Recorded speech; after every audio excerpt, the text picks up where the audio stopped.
Hola a todos y bienvenidos en vuestro canal. Hoy les traemos una historia llena de suspenso y misterio que los mantendrá al borde de su asiento.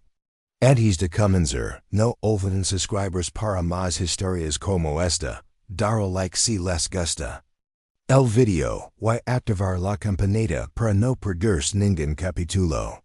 Y recuerden su apoyo nos ayuda a seguir creando contenido para ustedes. Ahora sí, vamos con la historia.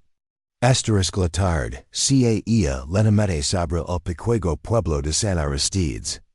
Un lugar donde las campanas de la iglesia marcaban las horas con una precisión casi obsesiva. Y donde todos conocen el nombre y la vida de todos. El aire olía a madera hameda y pan recién horneado, y las calles adecuadas guardaban el eco de pasos y conversaciones que parecían no tener fin. Era un lugar tranquilo. Al menos hasta ese día. En una modesta casa de dos pisos, la familia Ortega terminaba de cenar. La madre Clara recogía los platos mientras escuchaba distraída la voz de su hijo Lucas, de apenas 9 años, que insistía en salir un rato más a jugar antes de que anocheciera. Afuera, el cielo se teñía de un naranja intenso, y el canto de los grillos anunciaba la llegada de la noche. Clara dudó. No le gustaba que Lucas estuviera solo en la calle cuando caía el sol, pero el niño tenía una energía inagotable y los otros chicos del vecindario todavía jugaban en la plaza. Finalmente, accedió con una advertencia, solo 20 minutos entendido. Y no te alejes de la plaza. Lucas sonrió, le dio un beso rápido y salió corriendo de la plaza, estaba. Dos calles de la casa, un lugar sencillo con un columpio oxidado, un tobogán antiguo y un gran árbol en el centro. Cuya sombra era el punto de encuentro para todos. El murmullo de los niños y el crujir de las ramas al viento llenaban el ambiente de una calma engañosa. Nadie en el pueblo pudo decir con exactitud qué pasó después. Algunos niños recordaban haberlo visto en el columpio. Otros juraban que se alejó un sendero de tierra que bordeaba la plaza. Lo cierto es que, cuando Clara salió 20 minutos más tarde para almorzarlo, Lucas ya no había dado al principio, no hubo pánico. Pensó que tal vez había seguido a uno de sus amigos a casa. Recorrió las calles cercanas, tocó puertas, preguntó con una sonrisa nerviosa. Pero esa sonrisa desapareció cuando, tras más de media hora, nadie pudo decir dónde estaba su hijo. La noticia corrió rápido. Vecinos con linternas comenzaron a buscarlo, peinando cada rincón del pueblo. Los pasos se escuchaban por todas partes, y el silencio se volvía más pesado con cada minuto que pasaba. Fue en ese momento cuando don Eusebio, el anciano que vivía junto a la plaza, dio algo que heló la sangre de todos. Via Lucas. Pero no iba solo no pudo describir bien a la persona que lo acompañaba. Dio que era alta, vestía un abrigo oscuro y caminaba con prisa, levando al niño de la mano. Lo más inquietante fue lo último que accedió, no miraba hacia adelante. Como si supiera que lo estábamos viendo y quisiera que lo supiéramos la policía local, luego pasadas las 9 de la noche. Tomaron declaración a todos los presentes. Revisaron las casas abandonadas y las afueras del pueblo. Sin embargo, no hallaron más que una pequeña huella de zapato infantil en el sendero de tierra, parcialmente barrada por otras pisadas la madre, sentada en la sala de su casa, escuchaba el murmullo de voces y pasos fuera. En sus manos, apretaba una pequeña bufanda azul que Lucas lavaba esa tarde. Estaba tibia, y esa noche, una fina llovizna comenzó a caer, orando poco a poco las huellas que cuetaban en la tierra. Y con ellas las pocas pistas que podían conducir a Lucas dado el inspector Ramiro, a cargo de la investigación. Observaba la plaza desde la distancia. Sabía que en casos así, las primeras horas eran cruciales. Pero había algo en el testimonio de don Eusebio que no encajaba. Quien llevaría a niño de la mano, a plena luz del día, sin ocultarse, y miraría directamente a los testigos.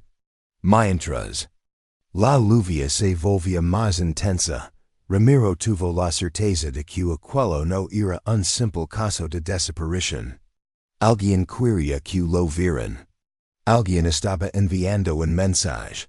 Y esa madrugada, cuando el pueblo se sumía en un silencio roto. Por la lluvia, una figura se detuvo en la entrada del sendero de tierra.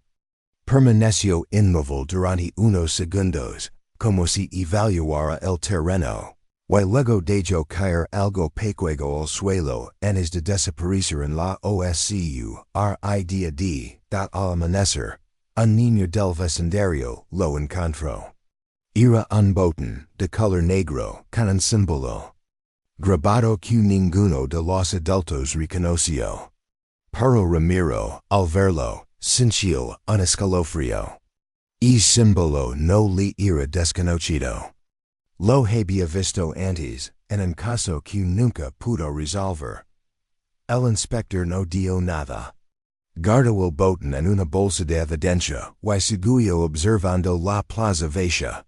Sabía que este sería un juego largo.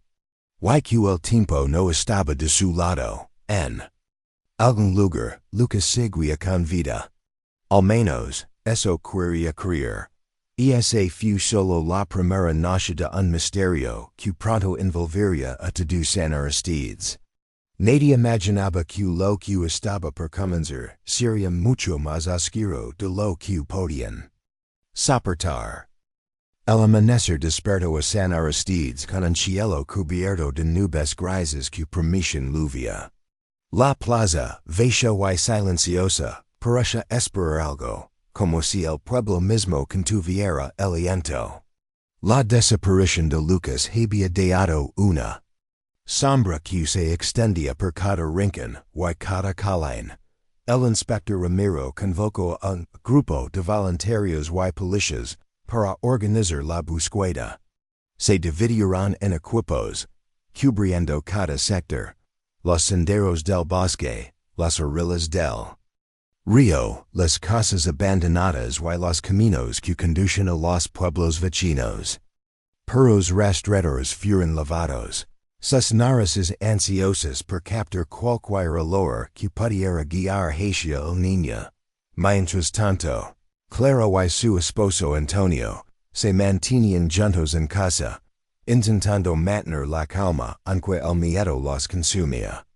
Por dentro, Clara revisaba constantemente su teléfono, esperando noticias, mientras Antonio trataba de coordinar a los vecinos y buscar en los lugares donde pensaban que Lucas podría haber ido. El equipo que se internó en el bosque fue el primero en encontrar una pista. Cerca de un árbol caído, a orillas de un pequeño arroyo, descubrieron una hoja de papel arrugada y parcialmente mojada. Era un debullo infantil.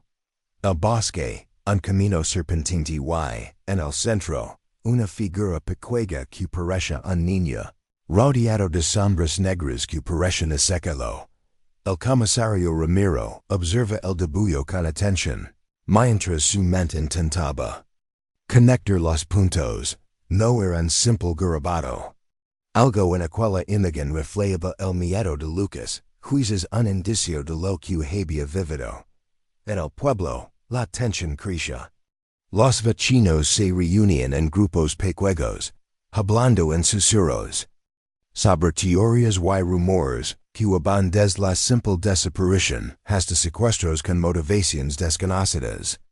Nadie podía imaginar que la realidad sería en más oscura, Una llamada anónima a la comisaria rompió momentáneamente el silencio.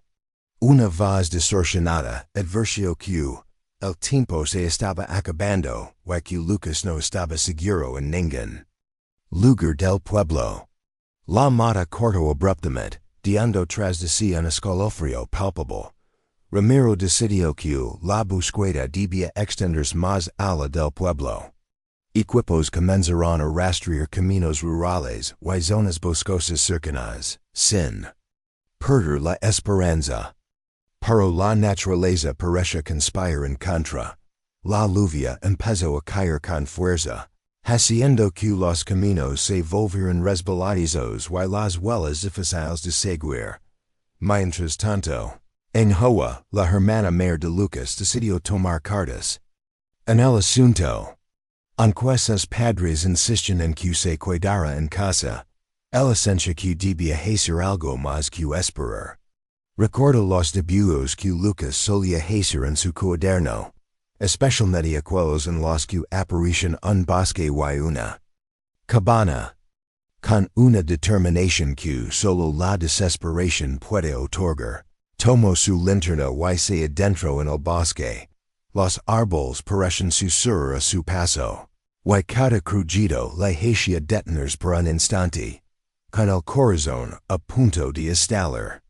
La oscuridad la envolvía, pero su voluntad era más fuerte que el miedo. Mientras caminaba, encontró marcas en la tierra que coincidían con las huellas grandes que habían jalado cerca del río. Medida que se internaba más en el bosque, la atmósfera se volvía opresiva. La linterna de Hoa iluminaba apenas unos metros, y en la distancia, entre sombras, parecía distinguir figuras que desaparecían con rapidez. Finalmente, después de lo que parecieron horas, llegó a un claro donde la luz de la luna vagaba. Una vieja cabana de madera, cubierta de musgo y en apariencia abandonada. El corazón de Hoa latía con fuerza mientras se acercaba lentamente a la puerta, justo cuando iba a tocar. Un ruido seco le sobresaltó. Miró atrás y vio una sombra que se movía rápidamente entre los árboles. Sin pensarlo, decidió entrar. En la cabana, dentro, encontró una habitación pequeña y oscura. En el suelo, junto a la chimenea apagada, yacía una chaqueta pequeña, claramente perteneciente a un niño. En la mesa, había una nota escrita con letra infantil, Vananis. DQC tard. El miedo y la esperanza se mezclaron en Hoa mientras leía esas palabras. Sin embargo, cuando intentó llamar a la policía por el móvil, se dio cuenta de que no había sino. Desesperada, intentó buscar alguna pista más, pero la cabana parecía vacía. De repente, un ruido en el exterior la hizo asomarse por una rendija de la ventana. Vio una figura que se alejaba entre la maleza. Corrió hacia la puerta, pero cuando salió, la figura había desaparecido sin dejar rastro. Se nausea. El bosque parecía más oscuro y más silencioso que nunca. Mientras Hoa regresaba a casa, con la chaqueta en la mano y la nota en el bolsillo, la lluvia comenzó a caer suavemente, lavando el suelo y borrando las pocas pistas que quedaban. En la comisaría, el inspector Ramiro recibía las noticias. Y comenzaba a entender que es caso no sería fácil. Algo oscuro y peligroso se escondía entre las sombras de San Aristides, y el tiempo para encontrar a Lucas se agotaba rápidamente. Los días siguientes a la desaparición de Lucas estuvieron marcados por un ambiente cargado de ansiedad y miedo en San Aristides. El pueblo, antes tranquilo y apacible, parecía haberse transformado en un lugar donde cada sombra era sospechosa. Y cada rostro desconocido, motivo de alarm, a el inspector Ramiro y su equipo trabajaban sin descanso. Habían recopilado todas las pistas posibles, La bicicleta abandonada junto al río. El debullo infantil encontrado en el bosque. La chaqueta helada en la cabana, Wailano misteriosa que contenía un mensaje urgent. Pero lo que más les inquietaba era la llamada anónima, la creciente sensación de que alguien más estaba jugando un juego peligroso con ellos. Mientras tanto, en Hoa se convertía en un pilar fundamental para la familia Ortega. Su determinación de encontrar a su hermano, la voy a estudiar cada detalle, cada lugar que Lucas solía frecuentar, y sobre todo, a buscar conexiones entre las pistas que aparecen, y el pasado oculto de San Aristides. Una tarde, revisando documentos antiguos en la pequeña biblioteca del pueblo, en Hoa descubrió algo perturbador. Ecos atrás, otro niño había desaparecido en circunstancias similares. La familia afectada había recibido también mensajes crípticos, y el caso nunca se resolvió. La sensación de déjà vu aumentó su urgencia. Por su parte, el inspector Ramiro comenzó a sospechar que no se trataba de un simple secuestro, sino de algo más complejo y oscuro. La presencia de símbolos extraños y la naturaleza de las pistas indicaban la posible existencia de una red clandestina que operaba en la región, vinculada con antiguos secretos del pueblo. Las noches se volvieron más tensas. En una de ellas, mientras revisaba las cámaras de seguridad instaladas en la plaza, Ramiro detectó una figura que rondaba cerca del árbol central. Justo antes de la desaparición de Lucas, la persona llevaba una capucha y su rostro estaba cubierto. Pero el movimiento del cuerpo y la forma de andar le resultaron familiares. Intrigado, el inspector decidió investigar más a fondo a los habitantes del pueblo. Fue así como comenzó a descubrir historias escondidas, relaciones tensas y resentimientos que habían permanecido ocultos bajo la superficie durante décadas.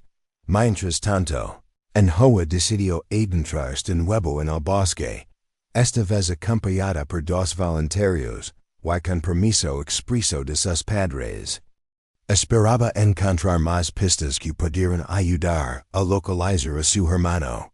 En el corazón del bosque, el grupo encontró un sendero oculto entre la maleza, marcado con símbolos talados en la corteza de los árboles.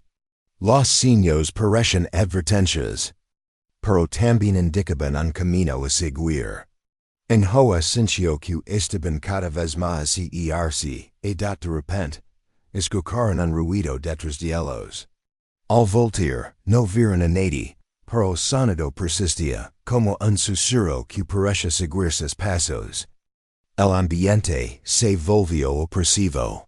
Y todos sintieron una mezcla de miedo y determinación. Decidieron seguir adelante, y pronto llegaron a una pequeña construcción oculta, mucho más antigua que la cabana anterior.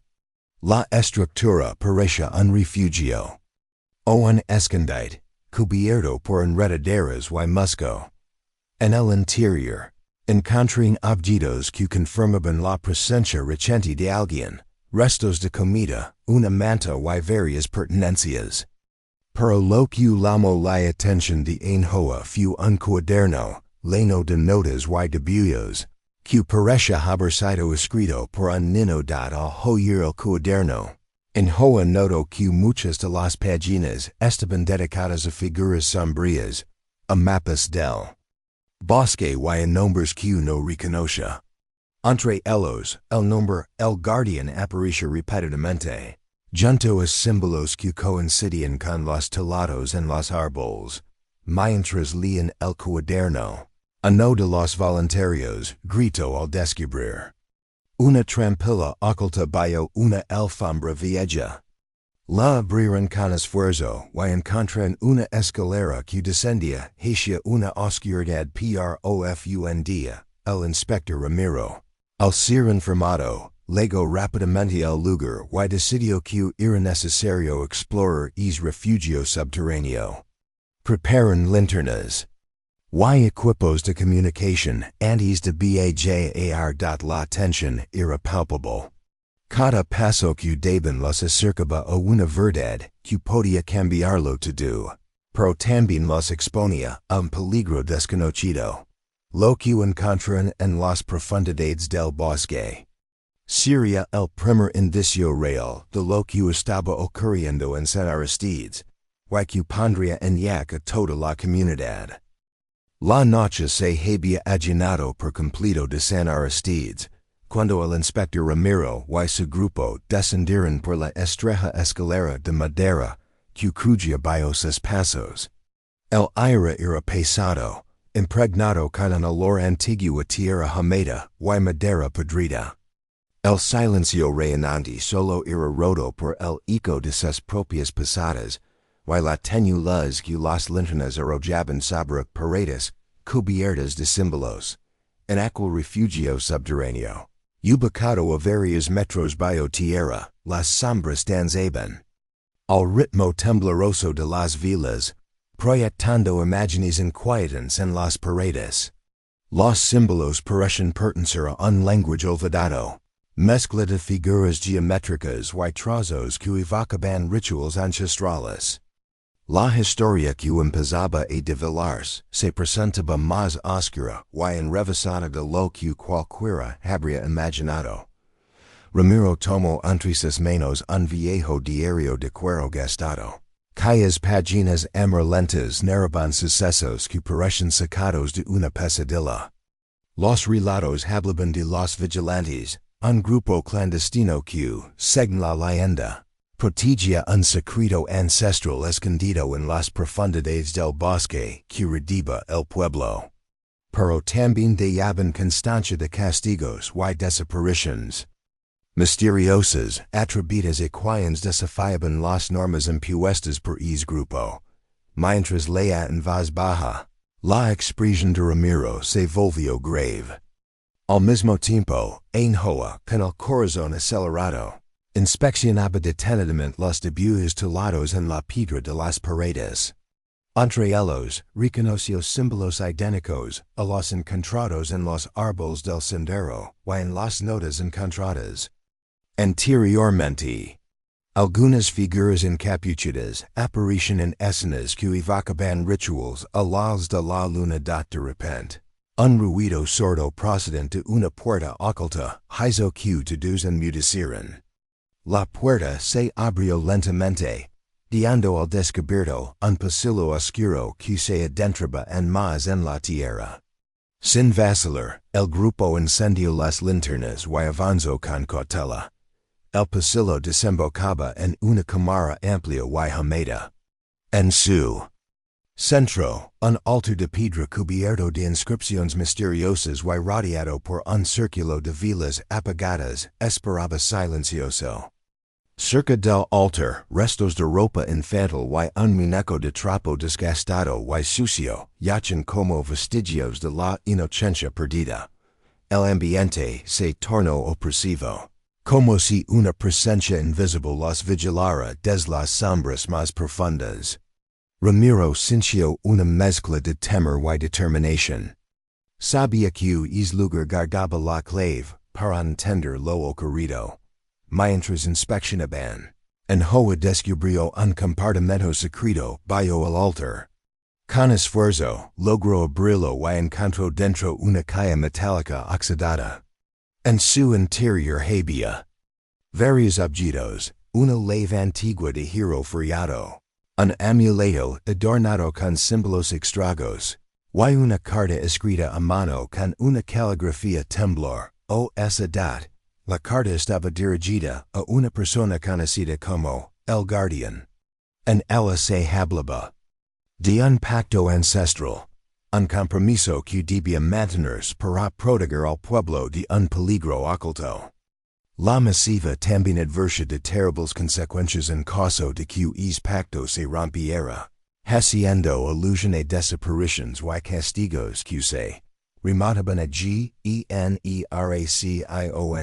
Ramiro comprendió que el misterio de Lucas estaba entrelazado con esa red de secretos y que las desapariciones anteriores no eran hechos aislados, sino parte un patrón oscuro que el pueblo parece haber aceptado con temor y resignación al salir de la cámara.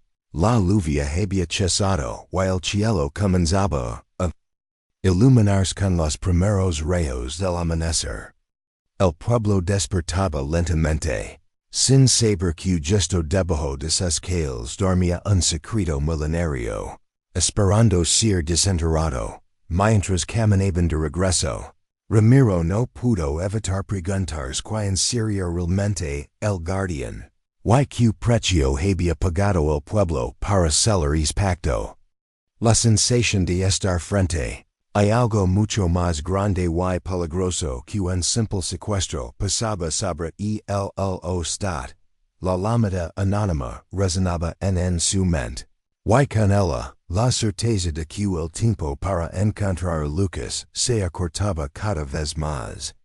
Y esa mañana fría y silenciosa, San Aristides parece despertar de una pesadilla, pero la verdadera oscuridad no había comenzado a revelar todos sus secretos. La noche había caído sobre el pequeño pueblo como una manta espesa y sofocante. Las farolas, distantes entre sí, apenas lograban perforar la oscuridad, y el silencio solo era interrumpido por el susurro de las hojas agitadas por el viento. En la estación de policía, Clara observaba el tablero de Corco repleto de fotografías, mapas y notas escritas a mano. Cada vez que lo miraba, la sensación de que algo crucial se le escapaba se hacía más intensa. Habían pasado 8 días desde la desaparición de Diego. 8 días de búsquedas infructuosas, entrevistas con testigos que parecen recordar detalles contradictorios, y pistas que se evaporaban tan rápido como aparición. Sin embargo, esa tarde algo había cambiado. Un mensaje anónimo había llegado al buzón del cuartel. No tenía remitente, solo un papel arrugado con letras impresas. Si quieren verlo con vida, sigan el camino del río hasta el viejo punto. El mensaje no especificaba hora ni fecha, pero la advertencia era clara. Había una condición implícita. Una trampa, un ultimátum que no podían descifrar. Clara no era ingenua. Sabía que este tipo de mensajes podían ser una farsa o una forma de desviar la atención. Sin embargo, algo en su instinto le decía que no debía ignorarlo. Reunió a Marcos, su compañero, y juntos revisaron el mapa. El viejo punto quedaba a las afueras, en un tramo del río casi olvidado, donde la vegetación había devorado los caminos, y el agua corría oscura y turbia. Y esa noche, armados con linternas y con el corazón latiendo al unísono con el pulso del misterio, decidieron ir. El aire era húmedo y cargado, y cada paso que daban sobre la grava del sendero parecía amplificar el silencio que los rodeaba. Cuando llegaron al punto, la estructura se alzaba ante ellos como un esqueleto de madera y hierro oxidado. El crujido de las tablas vallosas pies parecía anunciar su presencia a cualquiera que estuviera cerca. ¿Ves algo?, preguntó Marcos, apuntando con la linterna hacia el agua negra. Nada, pero hay algo raro. Clara señaló una cuerda que colgaba de uno de los pilares, apenas visible entre las sombras. Al acercarse, encontraron atada a la cuerda una bolsa impermeable. Dentro, había una libreta pequeña, cubierta de manchas de humedad. Las primeras páginas estaban en blanco, pero a partir de la tercera, comenzaron a aparecer palabras escritas con letra infantil, temblorosa. Hoy me dijeron que me llevaran a un lugar lejos de aquí. no sé dónde, tengo miedo. Si alguien encuentra esto, por favor, digan a la mamá que la quiero. El golpe emocional fue inmediato. Clara cerró la libreta con fuerza, sintiendo como la rabia y la impotencia le quemaban por dentro. Si esas eran palabras de Diego, significaba que seguía vivo hace al menos un par de días. Pero también que estaba siendo movido, constante de pronto, un ruido seco los hizo girar. Provenía del bosque que bordaba el río. No era el crujido casual de una rama, sino un sonido firme, como un paso calculado. Marcos apagó la linterna de golpe, y ambos quedaron sumidos en la oscuridad. Podían escuchar su propia respiración, y más allá, otra respiración. Lenta y con nitidad, una figura emergió brevemente entre los árboles, iluminada por la luz lejana de la luna. Era alta, llevaba una capucha, y en su mano derecha sostenía algo metálico que reflejó un destello. Se detuvo, los observa durante unos segundos que parecieron eternos, y luego se internó nuevamente en la maleza, desapareciendo sin dejar rastro. Clara y Marcos corrieron tras ella, pero el terreno era irregular, y la figura se movía con una agilidad inquietante. Al cabo de unos minutos, la perdieron de vista. De vuelta al punto, notaron algo que antes no estaba, una cinta roja, amarrada a la barandilla, con un pequeño objeto colgando. Era un silbato de plástico azul, como los que se regalan en las ferias infantiles. Este tal golpeó a Clara en lo más profundo. En una de las fotos del expediente, Diego llevaba un silbato idéntico colgado al cuello. El mensaje era claro, aunque cruel. El secuestrador estaba jugando con ellos, dejando las migas de pan en un laberinto, donde cada paso podía ser una trampa. De regreso a la estación, revisaron la libreta con más detalle. Entre las páginas, había dibujos, una casa grande, un perro atado, y lo que parecía ser una ventana con barrettes. Pero lo más inquietante estaba en el margen de la última página. Un símbolo extraño, un círculo atravesado por dos líneas diagonales. Clara lo había visto antes, aunque no recordaba dónde. Decidió enviar una foto del símbolo en contacto suyo en la unidad de delitos especiales. No tardó en recibir respuesta. El símbolo se asocia con un grupo que opera en la región, dedicado a la trata de menores. El peso de la revelación cayó sobre ella como un bloque de hilo. Esto ya no era solo un secuestro. Era parte de algo mucho más grande, más oscuro y peligroso de lo que imaginaban. Y esa noche, Clara no pudo dormir. Las imágenes de la figura en el bosque, el silbato azul y las palabras temblorosas en la libreta se mezclaban en su mente, formando un nudo imposible de descifrar. Sabía que el tiempo se agotaba y que cada hora que pasaba podía significar la diferencia entre salvar a Diego o perderlo para siempre. Pero lo que no sabía era que, en ese mismo instante, alguien la observaba desde la distancia. Y que el juego apenas estaba comenzando. La mañana en San Aristides despertó con una niebla densa que envolvía cada rincón del pueblo, como si quisiera ocultar los secretos que se ocultaban bajo su superficie. Clara apenas había cerrado los ojos durante la noche, atrapada entre la incertidumbre y el temor por el destino de su hijo Diego.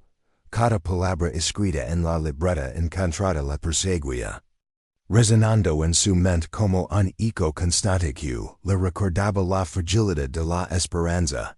Mientras tanto, el inspector Ramiro repasaba nuevamente los mapas y documentos que habían recolectado durante la investigación.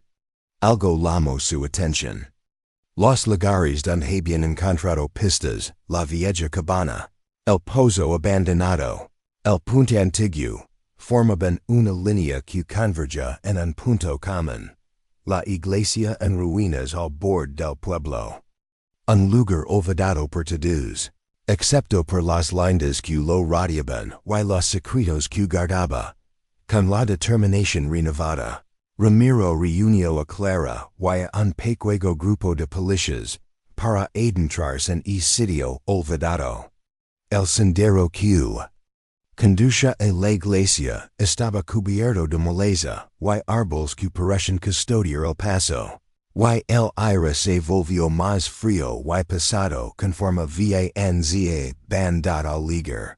La iglesia se alzaba como un espectro de piedra y madera descompuesta. Sus ventanas rotas y muros cubiertos de musgo dejaban entrever la decadencia que el tiempo había impuesto. La puerta, entreabierta, parecía invitarlos a descubrir aquello que se había mantenido oculto durante décadas. Dentro, las paredes estaban cubiertas con símbolos idénticos a los que habían encontrado en los documentos antiguos y en la libreta de Diego. Inscripciones en latín.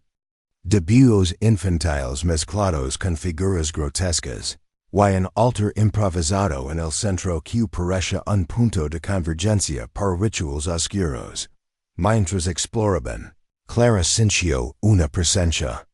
Un susurro apenas audible que provenía del sótano, un lugar que parecía contener las respuestas y la amenaza al mismo tiempo. Ramiro ordenó bajar con cautela por una escalera estrecha que conducía a una cripta oscura y húmeda. En ese espacio reducido encontraron calles apeladas que contenían objetos personales, juguetes rotos, fotografías descoloridas y ropa desgastada por el tiempo. Una calle abierta revelaba una fotografía reciente de Diego, con una mirada perdida y línea de miedo. De repente, un ruido resonó desde la entrada de la cripta. Una figura encapuchada apareció, observándolos con ojos que parecían ver atrás de sus almas. Sin mediar palabra, desapareció por un pasillo lateral que se insertaba en más bajo la iglesia. Decidieron seguirla. Adentrándonos en una red laberíntica de túneles que serpenteaban bajo el pueblo, un lugar donde el tiempo parecía haberse detenido y donde el eco de sus pasos resonaba con una intensidad casi sobrenatural. En uno de los túneles hallaron un altar cubierto de velas apagadas y símbolos tallados en piedra, el mismo círculo atravesado por dos líneas diagonales que habían visto antes. Sobre el altar, una nota escrita con tinta roja decía: El pacto permanece, el guardián vigila. Clara y Ramiro comprendieron que enfrentaban una organización secreta que había operado en las sombras durante generaciones, sacrificando inocentes por preservar un oscuro secreto. De repente, un sonido metálico cortó el silencio. Un hombre emergió de la penumbra. Era el sacerdote del pueblo, conocido por todos como un hombre amable y respetado, por el horror revelado como el protector del pacto. No deberían estar aquí, advirtió con voz fría. Este lugar es sagrado y peligroso para quienes no entienden sus leyes. Antes de que pudieran reaccionar, dos figuras encapuchadas bloquearon el paso, cerrando cualquier posibilidad de escape. Clara, con una determinación feroz, miró al sacerdote y declaró: No permitiremos que sigan arrebatando a los niños. Lucas Diego. No serán sus próximas víctimas. El sacerdote soltó una carcajada helada. El pacto es eterno. Y quien lo rompe, paga el precio. Las luces de las líneas comenzaron a parpadear mientras la humedad se volvía casi palpable. Y un temblor recorrió las paredes como si la tierra misma despertara para juzgarlos. Atrapados en el corazón de un misterio más profundo y peligroso de lo que jamás imaginaron. Supiran que la noche de las sombras no había terminado, y que el verdadero peligro estaba apenas comenzando. La lluvia golpeaba las ventanas de la vieja casa como si quisiera arrancarlos de sus bisagras. Los relámpagos iluminaban fugazmente las paredes cubiertas de humedad, revelando grietas que parecen cicatrices antiguas. La policía había acordonado el perímetro horas atrás, pero solo unos pocos agentes quedaban, empapados y con la mirada cansada.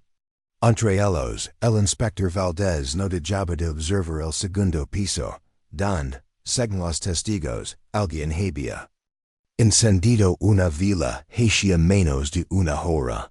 Parecía que la casa levaba ecos abandonada. Tomás, el padre de la niña desaparecida, permanecía en la acera opuesta, con los hombros encorvados y las manos apretadas hasta que los nudillos se le pusieron blancos. Cada minuto que pasaba aumentaba su desesperación. Hacía 3 días que no tenía noticias de Lucia, y todas las pistas lo habían conducido hasta ese lugar, la antigua residencia de la familia Montenegro. Envuelta en rumores de tragedias pasadas, el inspector se le acercó. Señor, debe permanecer aquí. Vamos a entrar, dijo, pero sin mucha convicción, como si él mismo dudara de lo que encontrarían dentro. Un trueno resonó tan fuerte que hizo vibrar el suelo. En ese instante, Tomás creyó escuchar algo más, un susurro que no provenía ni de la calle, ni de las voces de los agentes. Era un murmullo ahogado, como un soloso. El corazón se le aceleró. Sin esperar permiso, cruzó la calle y empujó la puerta principal, que sitio con un chirrido desgarrador. Dentro, el aire estaba pesado, impregnado de un olor a madera podrida y polvo antiguo. La penumbra solo era rota por los destellos de los relámpagos y más allá por la tenue luz de una vela en la escalera. Tomás sintió un escalofrío recorrer la espalda. Detrás, el inspector le gritó algo, pero él ya estaba subiendo los peldaños, uno a uno, con la respiración agitada. En el segundo piso, el pasillo se extendía como un túnel interminable. Las paredes estaban cubiertas de retratos descoloridos. Rostros de niños y adultos con miradas fijas que parecen seguirlo. Tomás pasó junto a ellos, sin apartar la vista de la última puerta al fondo. La vela estaba allí, colocada en el suelo, y su llama temblaba como si estuviera a punto de extinguirse. Abrió la puerta. Dentro, la habitación estaba casi vacía, salvo por una mecedora que crujía lentamente, moviendo sin que nadie la empujara. Encima, un pequeño muñeco de trapo con vestido azul miraba hacia la ventana. Tomás dio un paso al frente y entonces lo oyó. La risa baja, infantil que hello su sangre, Lucia. Susurró, su voz quebrada. Pero en lugar de la respuesta de su hija, escuchó pasos detrás de él. Se giró bruscamente y vio una sombra alargada que se deslizaba por el pasillo, demasiado alta para ser la de un niño.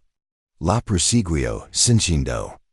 Como el piso de madera se hundía bajo sus pies, y la siguió hasta otra escalera que descendía hacia el sótano. El sótano estaba completamente a oscuras. Al billar, la puerta se cerró sola a sus espaldas, dejando solo el sonido de su respiración. Y un gateo constante en algún rincón. Avanzó a tientas y de pronto, sus manos tocaron algo frío, una cadena colgada del techo. Tiró de ella, y una bóveda parpadeante se encendió, revelando un espectáculo macabro. Las paredes estaban cubiertas de recortes de periódico sobre Desapariciones de niños, algunos con fechas de hacia décadas, otros recientes. Y en el centro sobre una mesa, un álbum abierto con fotografías de lucha. Desde su nacimiento hasta apenas una semana antes de su desaparición. Tomás sintió que las piernas le falaban. Al oír el álbum, se dio cuenta de que las últimas páginas no eran fotografías, sino dibujos, vestidos en carboncillo de una figura alta y encorvada, siempre acompañada de un niño con el rostro borrado. El último dibujo mostraba a esa figura junto a una niña de vestido azul, idéntico al del muñeco en la mecedora. Un ruido detrás de él lo hizo girar. El inspector Valdez estaba en la entrada del sótano, apuntando con una linterna. Su rostro estaba pálido. Señor, suba ahora mismo, ordenó con voz grave. ¿Dónde está mi hija? Gritó Tomás, dando un paso hacia él. Pero antes de que Valdez respondiera, algo en las sombras se movió.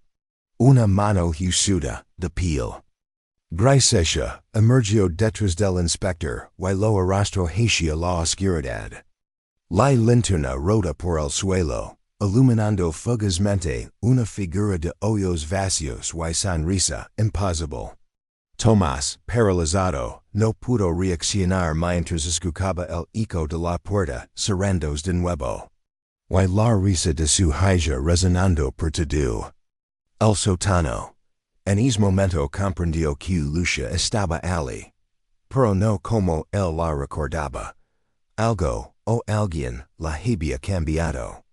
Y mientras las luces parpadeaban una última vez, el inspector gritaba desde algún lugar profundo, y la figura se acercaba lentamente.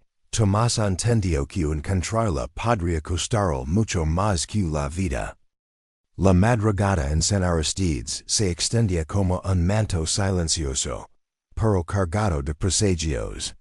En el viento osaba romper la quietud que envolvía al pueblo, como si incluso la naturaleza misma respetara el temor que se había instalado en cada hogar.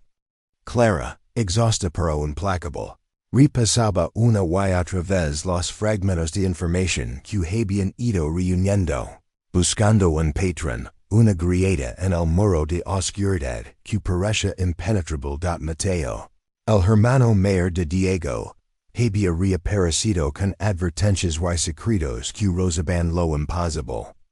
Su conocimiento profundo de los rituales y de las conexiones internas dentro del pueblo y la secta había abierto una ventana a un mundo que Clara apenas lograba comprender. Un mundo donde lo sobrenatural y lo humano se entrelazaban de forma indisoluble.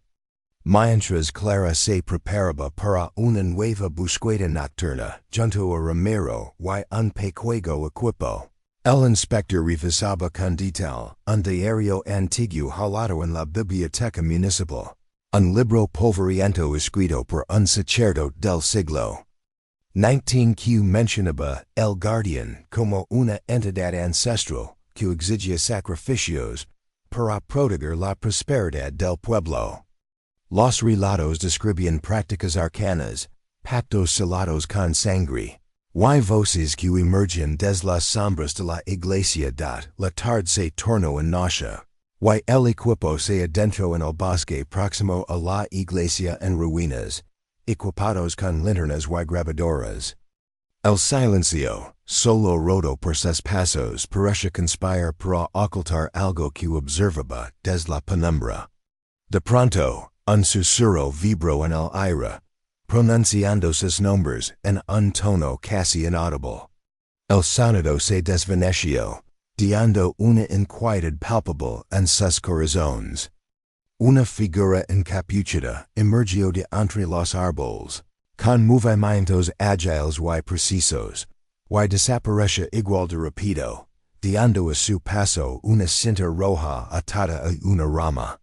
Sobre la cinta, el símbolo del círculo atravesado por dos líneas diagonales se hacía visible en la oscuridad.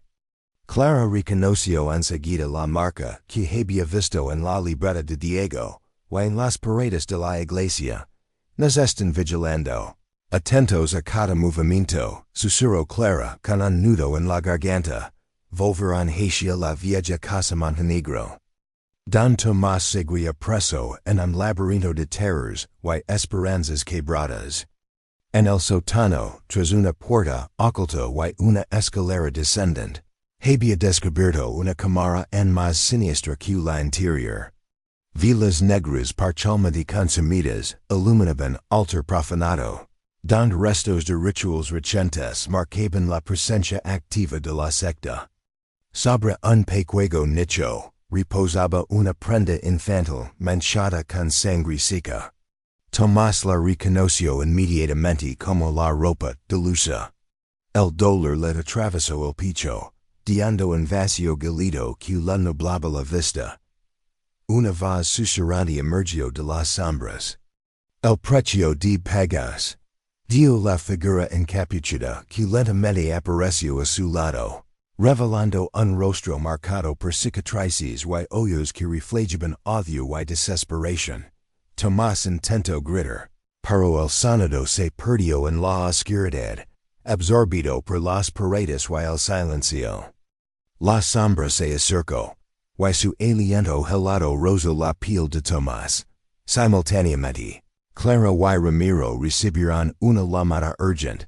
Una alarma había sido activada en la iglesia. Al llegar, encontraron las puertas abiertas y signos evidentes de una presencia reciente. En el suelo, un nuevo símbolo pintado con sangre fresca brillaba bajo la luz de sus linternas. Cerca, un mensaje escrito en un tono ominoso. La oscuridad dona. El guardián reclama su ofrenda. La desesperación amenazó con dominarlos, pero una determinación férrea brotó de sus entrañas. La batalla que enfrentaban no era solo por Diego y Lucia, sino por la verdad, por la luz en un lugar donde reinaba la oscuridad. En ese instante, una figura apareció en la entrada de la iglesia, observándolos con una mezcla de malicia y poder. Era el sacerdote, cuya verdadera naturaleza había quedado expuesta semanas atrás. Sus ojos ardían con un fuego interno que parecía surgir de un abismo insondable. No podéis detener el ciclo, adversió con voz grave y firme. El pacto es eterno y quienes desafian sus leyes deben pagar un precio que ni siquiera la muerte puede saldar. Clara, levantando la voz con valor, replicó: No digamos que sigáis arrebatando vidas. Hemos visto vuestra verdad y la enfrentamos hasta el final. En ese momento, un ruido sordo resonó en el interior del templo. El suelo tembló levemente, y las sombras parecieron alargarse, envolviendo a todos los presentes. La noche se tornó un campo de batalla invisible, donde cada susurro, cada mirada, podía ser una trampa mortal. El equipo comprendió que la oscuridad no era solo una metáfora, era una fuerza viva, que acechaba con paciencia, aguardando el momento de destruirlos a todos. La lucha por las almas de los niños desaparecidos, por la justicia y la redención, apenas comenzaba. San Aristides despertaba bajo una nube de incertidumbre y miedo que parecía extenderse más allá de sus fronteras. Las desapariciones, los secretos y el eco de rituales olvidados habían marcado el ritmo de una historia que parecía no tener fin, una historia que ahora había llegado a un punto crítico. Clara, Tomás y Ramiro estaban exhaustos pero determinados. Cada pista descubierta les había acercado un entramado oscuro, una red de poderosos que se escondían detrás de máscaras de respetabilidad y tradición. La secta, cuyos miembros se habían mantenido invisibles durante generaciones, comenzaba a mostrar grietas. En la noche anterior, encontré en el sótano de la vieja iglesia Un diario olvidado que describía con detalle los orígenes del pacto salados siglos atrás. El guardián, entidad oscura y ancestral, había exigido sacrificios para mantener la prosperidad del pueblo. Y aquellos que se negaban a cumplir con sus demandas sufrían consecuencias terribles.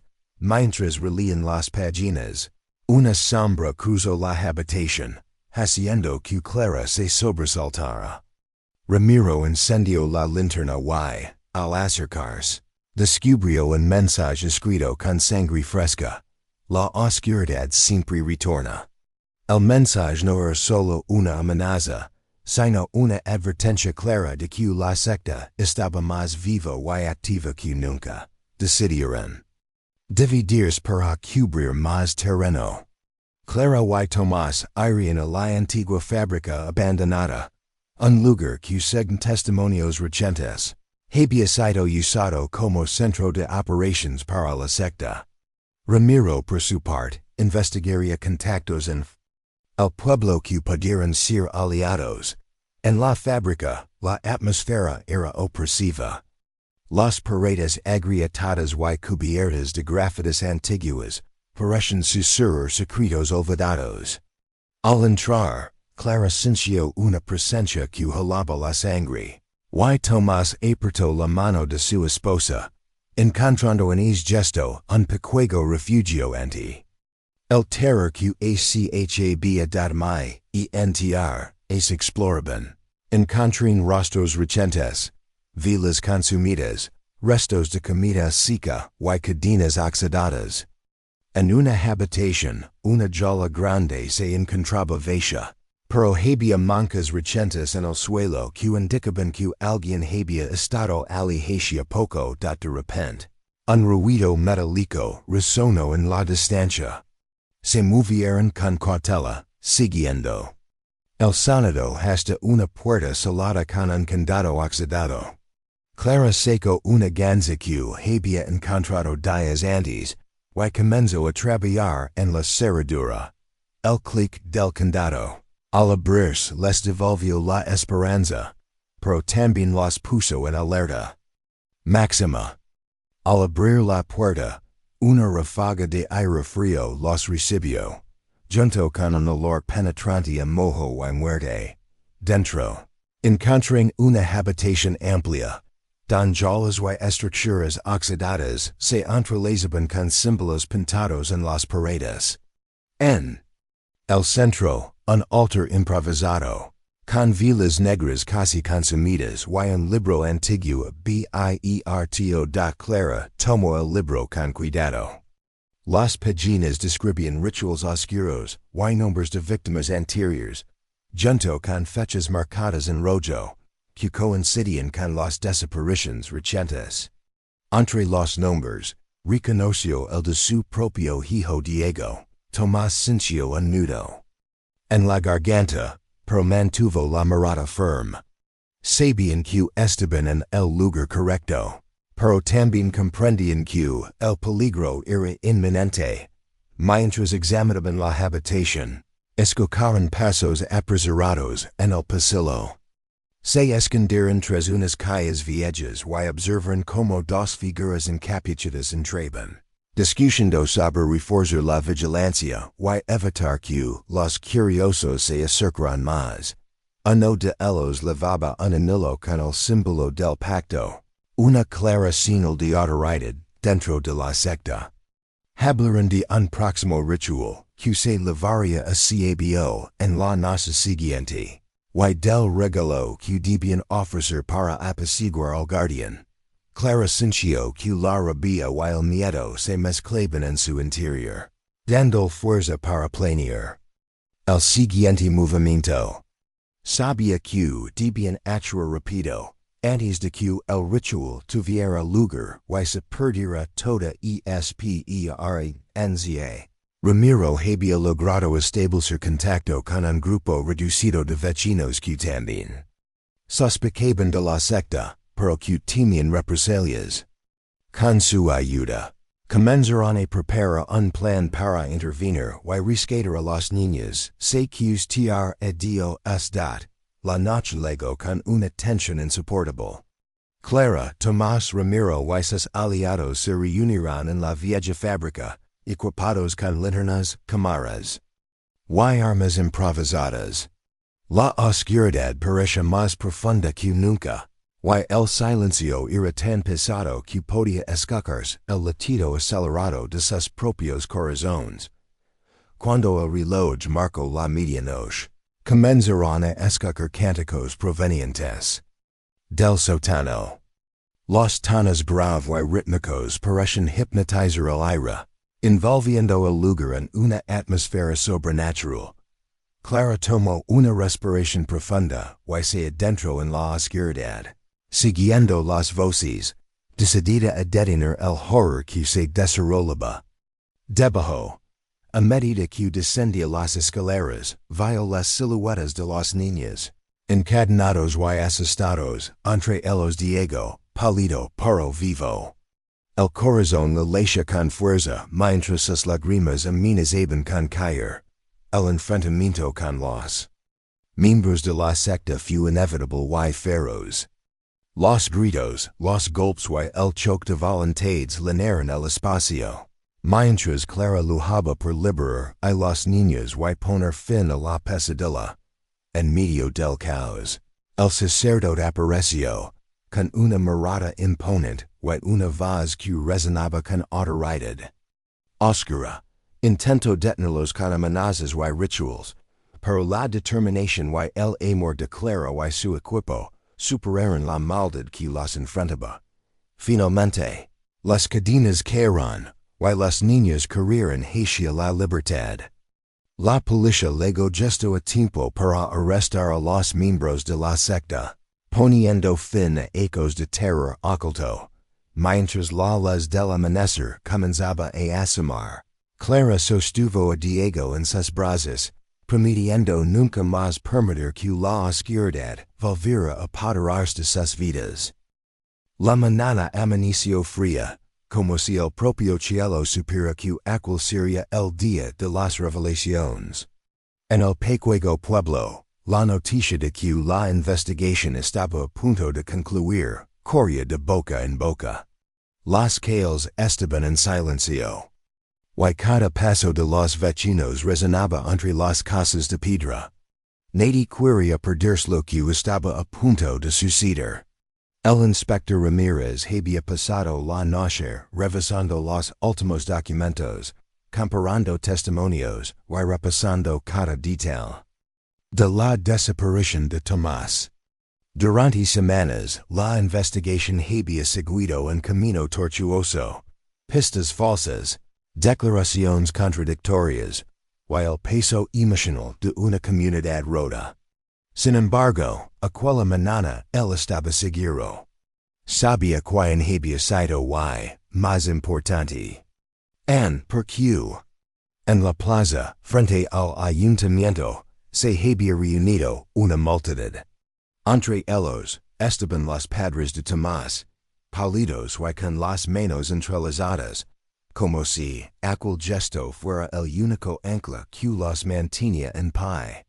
María, la madre, tenía la mirada fija en el suelo, incapaz de alzarla por miedo a escuchar algo que la destrozara.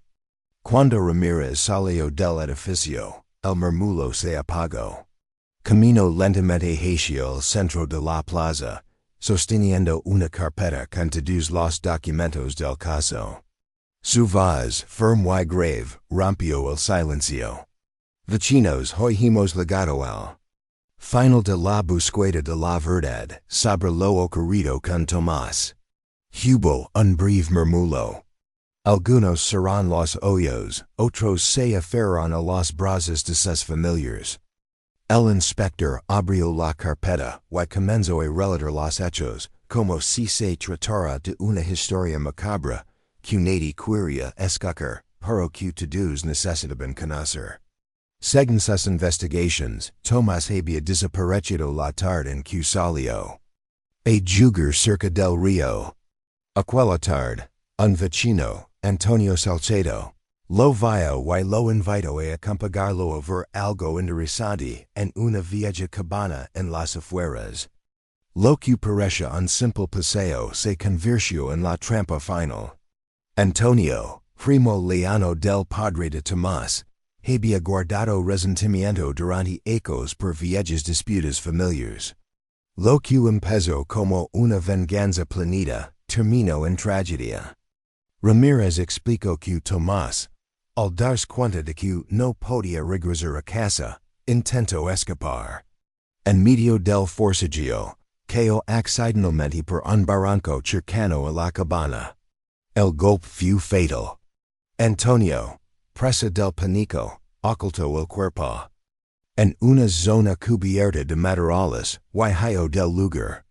Durante días, fingió colaborar en la búsqueda, llorando junto a la familia. Mientras en secreto intentaba borrar cualquier rostro. El inspector sacó unas fotografías. Mostraban la cabana, el barranco y los objetos personales de Tomás. Un pequeño coche de juguete, su bufanda azul, y una nota que Antonio había escrito pero nunca tuvo valor de dar, en la que expresaba su odio hacia la familia. En la multitud, un hombre comenzó a temblar. Era Antonio. Su rostro, pálido como la cal, revelaba la verdad antes de que siquiera pronunciara palabra.